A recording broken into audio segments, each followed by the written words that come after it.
These are just 3 of the comments underneath this iconic track, Polynomial C by Aphex Twin. But here's the thing, at the center of this track is something you might not expect, a sample from another artist. Now, you may be looking at the thumbnail and the title and say he's using the word stolen and theft. What is this, just clickbait? What a knob.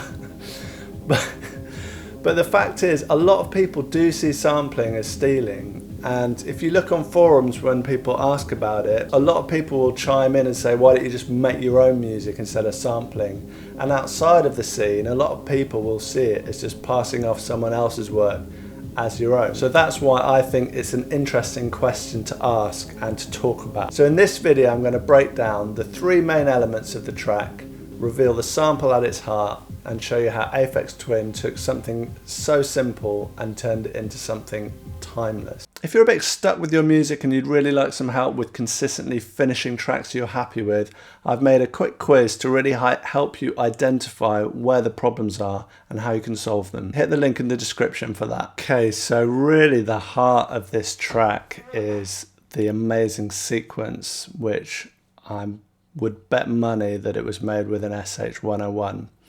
So let's have a quick listen.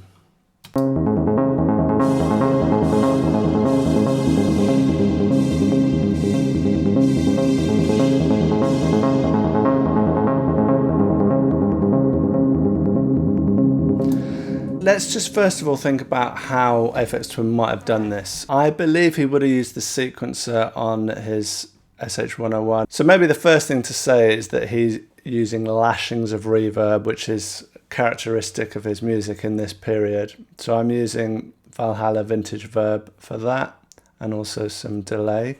So if we hear that without that, it's pretty vanilla, so the effects are doing a lot of the heavy lifting. But here's the sequence, so just a few notes. So we're just going from essentially, so just these 3 notes essentially. So you might find those 3 notes and be like, oh, that sounds a bit rubbish. But then you come up with some magic. And then after 2 bars, this G sharp becomes a G. So we're essentially going from a minor chord to a major chord. Or are we? What are we doing with that? We're kind of, if we say it's like a C chord, we could say it's, which would be a C minor with a sharp 5th, and then we would flatten that 5th.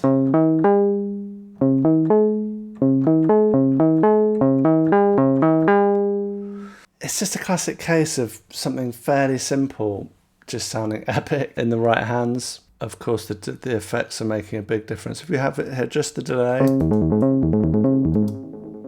it's not too noticeable, but with the reverb,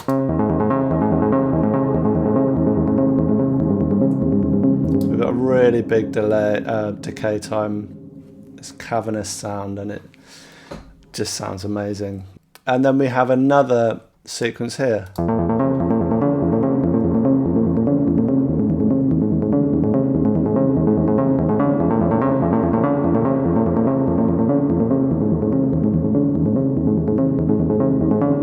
And then just briefly, if we look at the actual patch, so I'm rolling off a lot of the low end. We've just got a pulse and a sub. So just the sub, just the pulse. So it's a little bit of reduced width. It's not a full square, but it's not very, very short.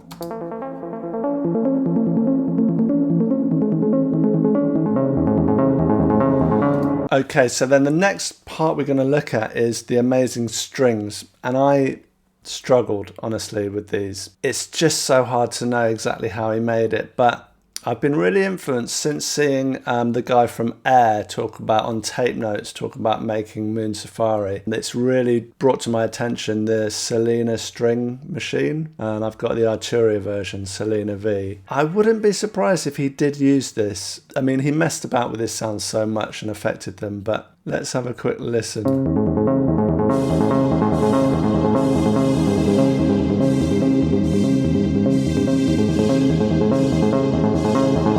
just, if we look musically what's going on, we've just got, he's just backing up basically what's in the main thing. So we've just got the C and the G sharp going to the C and the G.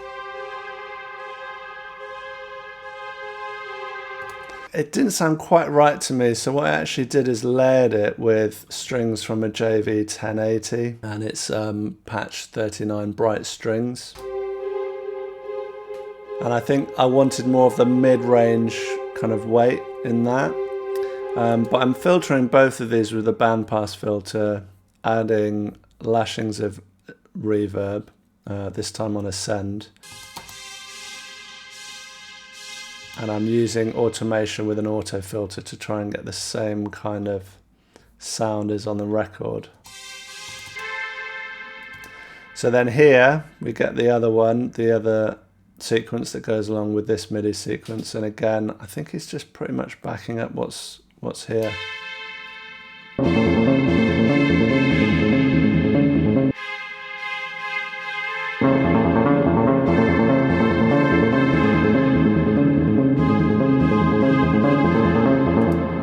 So again, so simple but so effective.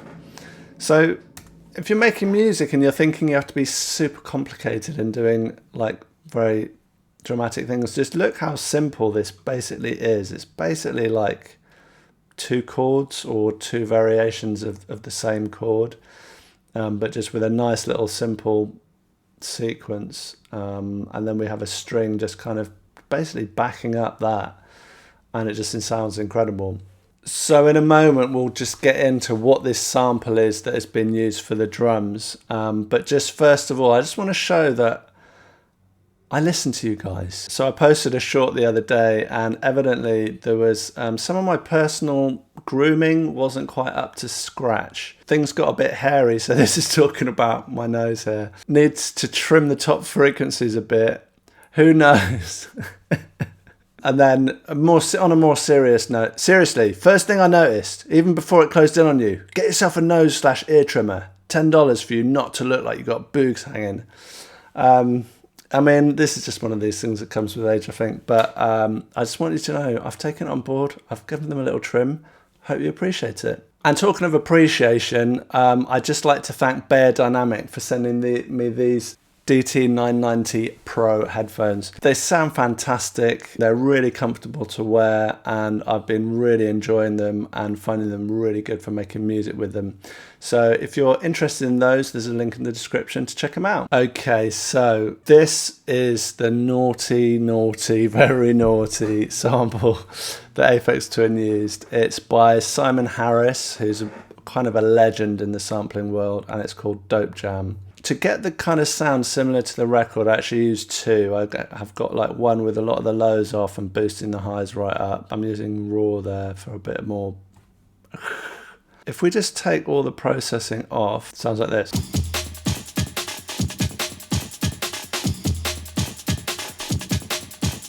I recognise that. I mean, that's definitely a James Brown break chopped up, isn't it? Is it Funky Drummer? I think it's a version of Funky Drummer. Those little do-do-do-do-do. Those like and they're not flams, like little rolls, mini rolls. So far, so kind of ordinary. If we listen to it, if it sounded like that in the track, kind of, it's not the vibe, is it? But if we take it back to where it was, it's pretty cool. So yeah, I'm just on this one boosting the highs right up. I've got this lo-fi sampler.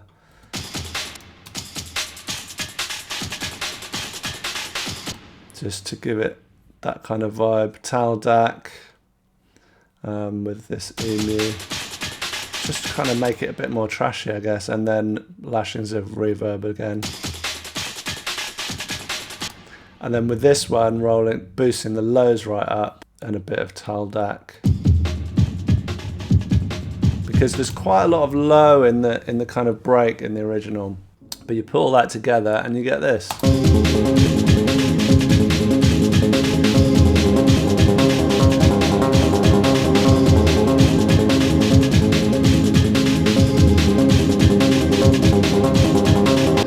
Quite a busy break, and you notice there's like shakers in it and stuff. And then we can take a quick look at the arrangement. So this is something people often struggle with, but one thing I'm a massive believer on with arrangement is you kind of want to have enough stuff to arrange. I think quite often we leap to arranging when we just have like an 8-bar loop, and there's kind of not enough there, and that's why it's hard. It's because you've got kind of this much butter and you're trying to spread it over like this much bread. So what we've got here is already we've got like an A and a B section. So already we've got like more stuff to play with. So we just have the A section, the B section, A section with the drums, B section with the drums. Actually, B section comes in, but we drop out the main riff. And also we do have a bit of automation on these strings, which adds more interest. Then we have a bit of a breakdown.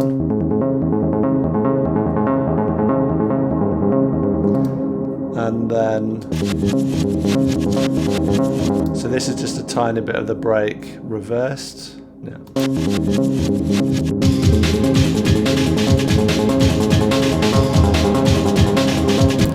And do you know what I mean? It's like not that complicated. You just want to bring things in and out, have a bit of variation going on. We've got these bits.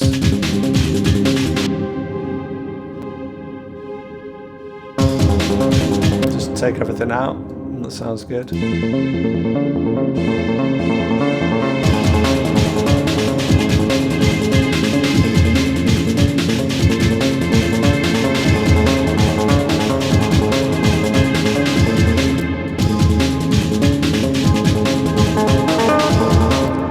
So there's a nice little bit here when I would imagine he probably did that with the pitch bender rather than actually just program it in, because it's the kind of thing that when you kind of know what he made and what he used, which I think he was very well known for using the SH-101, he used it in a lot of stuff, then I mean, he may well have programmed a quick little mad variation, but I feel like it's more likely that he would have just grabbed that pitch wheel.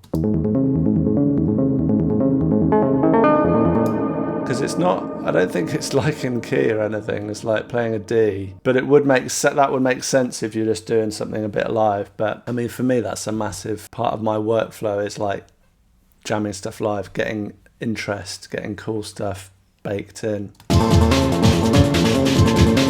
Because stuff like that, it's not technically difficult to do, you just have to actually just put those kind of things in and not be scared that it's not perfect musically, or whatever that means. So is this tune genius or theft? Personally, I don't think it's theft at all. I'm fully into sampling culture and the music made using samples. And beyond that, it's the nature of music itself for people to be influenced by each other and other music, and sampling is kind of like a logical extension of that. If you're a bit frustrated with how your music's going, check out the quiz. It's really carefully thought out to really get you thinking about your music and how it can get better. And if you'd like to see another absolute classic dance track, Song of Life, broken down to the most deepest level I've ever gone to, check out this video here.